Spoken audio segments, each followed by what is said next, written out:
Está con nosotros Víctor Álvaro González, director de estrategia de la firma de asesoramiento independiente Next Step Finance. Víctor, bienvenido, buenos días. Bien hallado, muchas gracias. Bueno, mundo de Matrix, mundo de Yuppie, ¿cómo está esto? Es verdad que la geopolítica ha cedido un poco terreno, pero no todo, que está Putin con Xi Jinping. Y sin embargo el mercado ayer, hasta un dato de inflación del 3,4%, parecía la final de la Champions del Madrid. A mí me parece un mundo de lógica aplastante. Es decir, en mayo del año pasado dimos una conferencia, más en abierto, lo siento por quien no viniera, porque encima era gratis, en la que decíamos, era mayo y todo el mundo, sell in May and go away, vende en mayo y vete. Y nosotros decíamos, no, compra en mayo y quédate. Esta era, de hecho se llamaba más o menos así la conferencia. ¿Y por qué lo decíamos?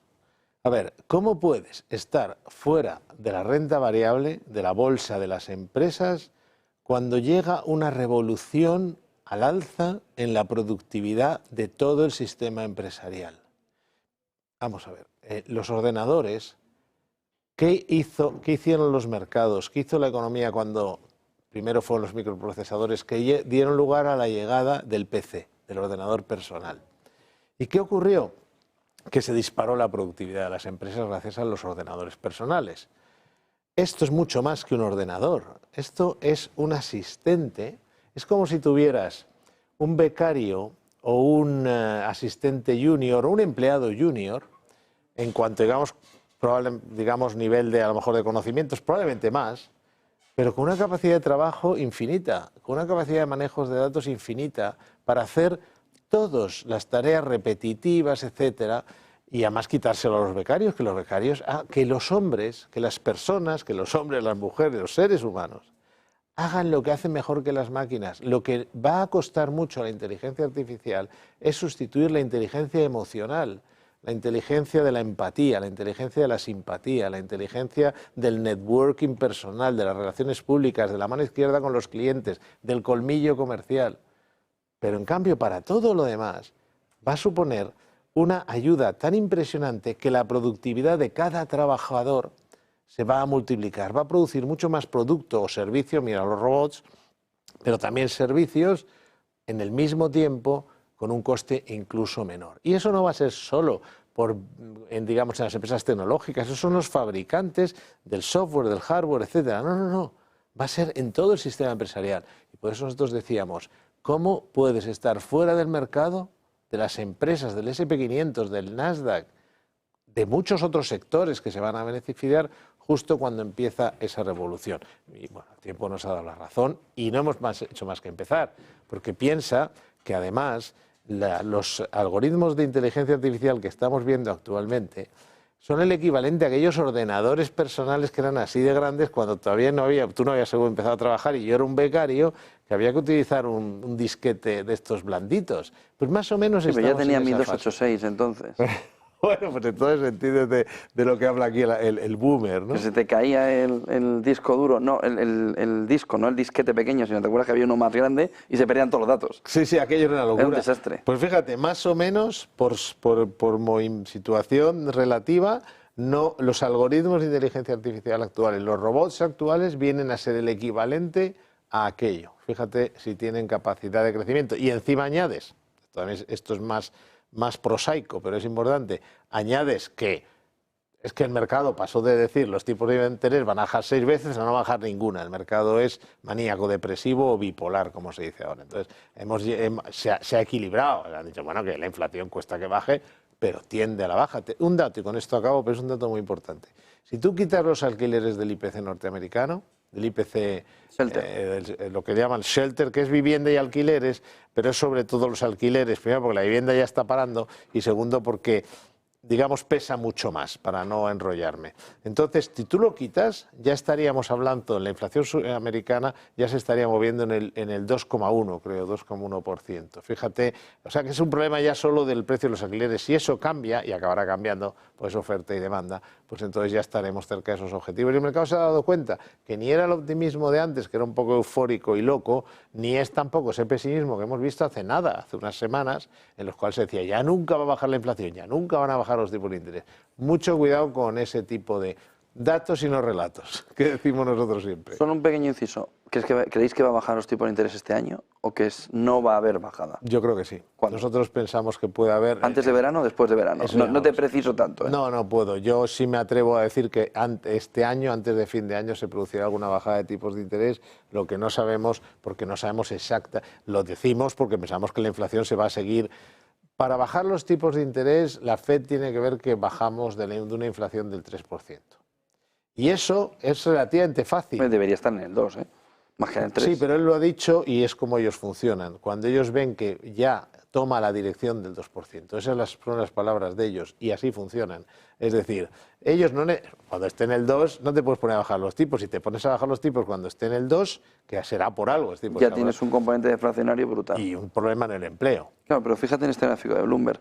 La línea amarilla nos marca la inflación general, no la subyacente. Ya parecía que estábamos en ese camino y hay un movimiento lateral inflacionario bastante elevado. Es decir, yo comparaba antes con Oliver y Benji, ¿no? Cuando decías que nunca llega a la portería, ¿no? Pues es que no hay manera. Es la última milla. De todos modos, fíjate otra cosa, me alegro que saques esto. Porque yo recuerdo la pelea, entre comillas, en Internet y en las redes sociales, todo el mundo decía, es que sí, ha bajado la inflación, pero no baja la subyacente. Y ahora vemos lo que decíamos siempre, que eso es pura teoría financiera. O sea, que no es ya una cosa particular.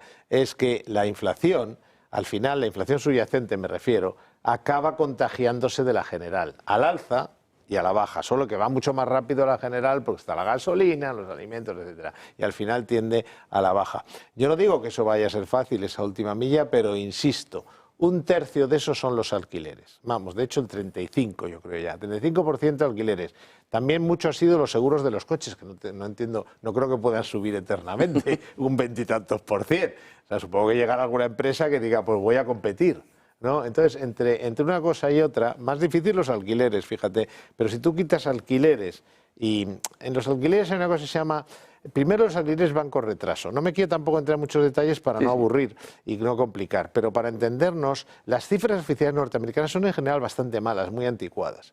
En general, y por eso nos encontramos que de repente dice una cosa el Empire State y el otro, y Maroto el de la moto, o los datos más de a pie, y resulta que no coinciden nada. Ahora estamos viendo datos que pueden decir de todo, ¿no? Bueno, pues básicamente los alquileres van con retraso, porque tienden a pensar, a coger más un dato, digamos, de no llevan las renovaciones al día, para entendernos. Mientras que hay índices como índices que se parecen a lo que sería un idealista aquí, que ya señalan esa caída. En definitiva, aunque tarde, bajarán los alquileres, pero claro, cuesta.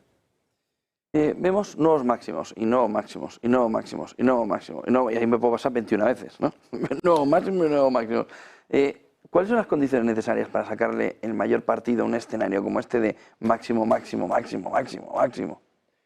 Pues tener en cuenta que además no son en todos sitios iguales, ni a la vez. Es decir, que en un escenario así, lo que no nos da tiempo a hablar, pero se producen también muchos movimientos sectoriales. Es decir, que tenemos distintos movimientos en los sectores, no todo el mundo sube igual, etcétera. Entonces, claro, ahí ni tampoco a nivel de países. Hemos tenido a China, ahora está reaccionando, por ejemplo, pero la hemos tenido muy baja, de forma. Entonces, al final, lo que tú te das cuenta es que en un mercado como este, todo el mundo puede ganar, todo el mundo que esté dentro, claro, porque a la mayoría de la gente le cuentan que es el fin del mundo y llevan contándole que hay una burbuja desde hace no sé cuánto tiempo y se han quedado fuera. Pero cuando ya estás dentro, cualquiera puede ganar.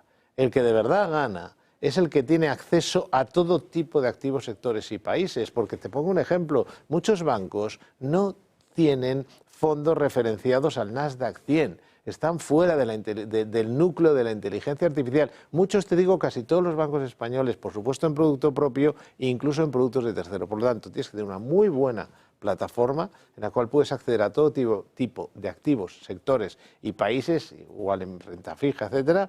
Y luego, por supuesto, un asesor que no tenga que estar motivado o obligado a recomendar solo los productos de la casa. Es decir, un asesor independiente, ya sé que tiro para casa, pero es la verdad. Si tú eres un asesor dependiente, solo puedes recomendar lo que yo tengo en mi banco, si eres ese asesor no independiente, o los 4 o 5 productos de terceros con los que mi banco o mi sociedad de valores tiene un acuerdo. El asesor tiene que poder recomendar todos los fondos de inversión y ETFs del mercado. Y luego si lo hace bien, evidentemente, aprovechará todos los palos, mientras que el que está constreñido al Eurostoxx, que en este caso está bien, pero bueno, no siempre será así, al IBEX, etcétera, etcétera, pues se va a perder muchísima jugada.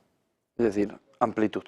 Tienes que tener una paleta de colores con todos los colores, porque aunque en fotografía se hace arte, y también en los mercados se hace arte en blanco y negro, pero normalmente el ideal es tener foto en color. Y aquí solo tiene foto en color el asesor independiente que accede a todo tipo de mercados y las plataformas de arquitectura abierta de verdad, ni guiada, ni todas estas cosas, sino realmente plataformas muy grandes, con muchos productos para que no falte de nada, porque si no, no vas a salir en la foto de color, a lo mejor sales en la de blanco y negro.